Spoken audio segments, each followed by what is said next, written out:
Bruno Gollnisch, Didier de Saint-Genis-Pouilly vous a reproché par courrier privé votre intervention dans l'affaire Ménel lors de votre émission de la semaine dernière. Le nom de Didier, qui peut-être parce qu'il ne souhaite pas... il souhaite rester discret. Mais beaucoup d'autres parmi ceux qui vous suivent ont trouvé votre réaction étonnante. Il n'est pas le seul. Il n'est pas le seul à m'avoir reproché d'avoir défendu, en quelque sorte, enfin, appelé à l'indulgence, en quelque sorte, pour la jeune Ménel qui faisait... participait au concours de chant The Voice, je crois que ça s'appelle comme ça. Ça pourrait s'appeler La Voix, après tout, c'est pas plus mal, mais enfin bon, puisque nous en sommes à combattre les anglicismes. Oui. Et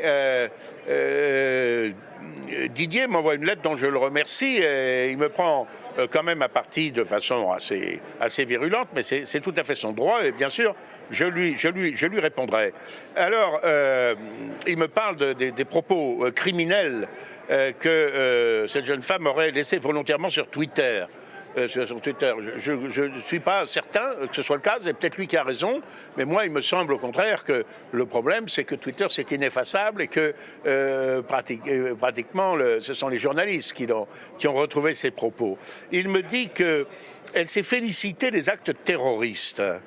Alors, si tel est bien le cas, peut-être a-t-il raison, je ne sais pas, mais si tel est bien le cas, évidemment, je réviserai mon jugement.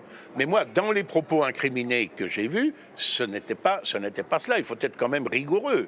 J'ai vu que ce qu'elle disait, c'est qu'elle s'étonnait, dans le souci sans doute, de défendre peut-être la réputation de ses coreligionnaires. Elle s'étonnait quand même que dans un certain nombre de ces attentats, l'on trouva si facilement les cartes d'identité. Vous vous souvenez de l'attentat du 11 septembre où l'avion se précipite, l'immeuble est soumis à une telle chaleur que toute structure métallique et de béton confondue, il s'effondre, mais on retrouve miraculeusement intact le passeport de l'un des terroristes.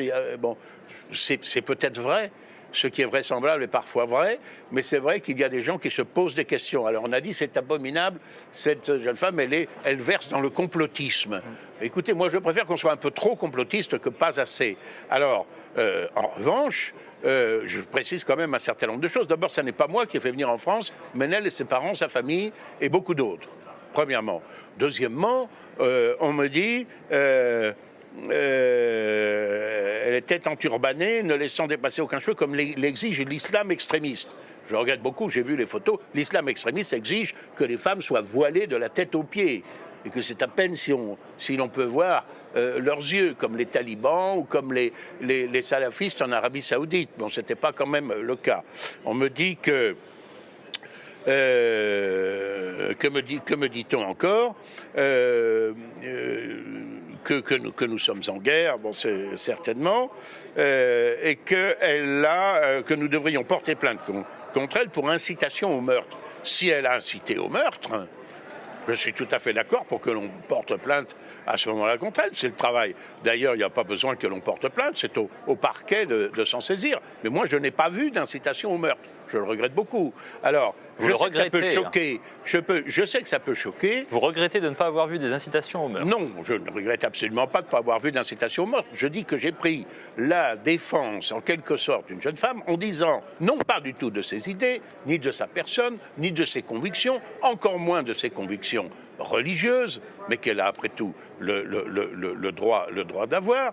J'ai dit qu'il me semblait qu'il était redoutable pour un certain nombre de jeunes gens justement de s'adonner trop facilement à Twitter, à Facebook, et que ceci constituait des casiers judiciaires ineffaçables, à vie, contrairement au vrai casier judiciaire qui, lui, est passé à la blanchisseuse tous les 5 ou 10 ans. Bon. Et que, par conséquent, il fallait être prudent, mais que je défendais le droit à l'oubli. Si l'on avait dit des choses erronées, ce qu'elle avait paru regretter. Bon.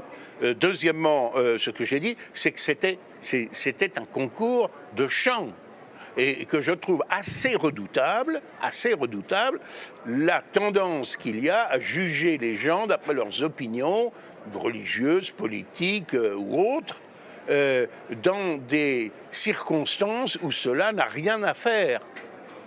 parce que sinon, c'est la porte ouverte à toutes les inquisitions. Et je reprends le proverbe latin « Odie mihi cras tibi ». Et évidemment, mon indignation, elle va en premier lieu aux militants du Front National qui, parce qu'ils sont Front National, sont persécutés à l'école, sont persécutés comme enseignants, je sais de quoi je parle, sont persécutés comme élèves, sont persécutés dans leur vie professionnelle, familiale ou autre, bien évidemment. Mais je dis que la liberté d'expression ne se divise pas. Alors on me dit oui, mais incitation au meurtre, bon, antisémitisme, etc. Il me semblait qu'elle avait chanté une chanson de Léonard Cohen, ce qui est quand même, à cet égard, une caution bourgeoise. Bon, ce que je regrette en revanche, c'est qu'elle les chantait en anglais et en arabe. J'eusse préféré qu'elle lui chantait en français. Voilà ce que je pourrais dire pour cette affaire. Ceci étant, amis auditeurs, en quelque sorte, vous avez parfaitement le droit d'avoir des opinions tout à fait différentes des miennes. Je les respecte pleinement et je répondrai par conséquent à Didier du Pays de Gex, qui m'a fait l'amitié de cette lettre, fut-elle critique. Bruno Goennich, merci.